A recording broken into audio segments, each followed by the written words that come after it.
Chers camarades, chers habitants de Tresques qui nous voyez dans votre village, j'ai l'honneur d'ouvrir cette assemblée que nous avons résolument choisie comme point d'orgue à la défense du service public local et plus particulièrement du statut des agents publics qui en assurent la gestion. Suite aux nouvelles attaques de la Cour des comptes visant la fonction publique et plus particulièrement la fonction publique territoriale, la coordination syndicale départementale CGT des services publics que nous représentons ici veut dénoncer l'acharnement politique et médiatique qui voudrait faire croire que les agents territoriaux seraient en grande partie responsables de la situation économique de notre pays et que nos collectivités territoriales jetteraient l'argent par les fenêtres.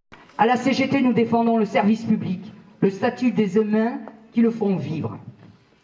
Mais que se passerait-il si sans solidarité, dignité, reconnaissance du travail accompli, sans respect, cet équilibre était mis à mal? L'humain au centre, et en ce jour tout spécialement, la parole au cœur, assure solidarité et fraternité. Parce que la parole pour libérer, c'est bien. Parce que pour se rapprocher et se comprendre, c'est encore mieux.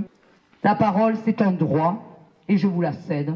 Je la cède donc à Fabien, Olivier, Marie, Delphine et à tous les autres pour témoigner pour la défense du service public, de ses fonctionnaires et de son statut. Nous sommes venus soutenir Fabien, qui est agent technique dans un petit village gardois, à Tresques. Aujourd'hui, le service public territorial, fonctionnaire, est accusé de tous les torts, coûter cher à la société, d'être inadapté, de ne pas suivre les évolutions nécessaires au développement des populations et à la réponse de leurs besoins. Or, nous sommes là pour témoigner que c'est faux, archi faux.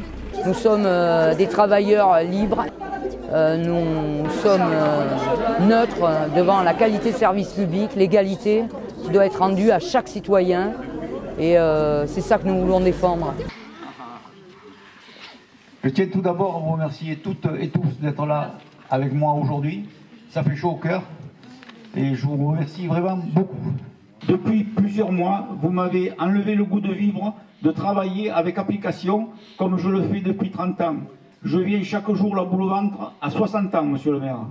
À un an de la retraite, il me semble bien mérité, et j'ai mal au cœur, et je pleure comme l'enfant du pays que je suis,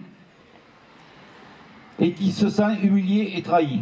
Aujourd'hui, j'ai mal pour moi, pour toute ma famille, pour mes amis, et pour ma commune que j'ai chèrement servie. La CGT, bien souvent, a su se montrer solidaire justement des agents territoriaux, des fonctionnaires territoriaux atteints dans leur dignité.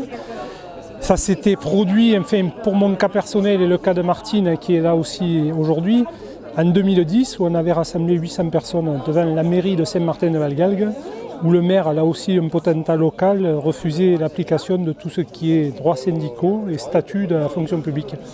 Donc 800 personnes s'étaient réunies devant sa mairie, ce qui avait fortement fait réfléchir.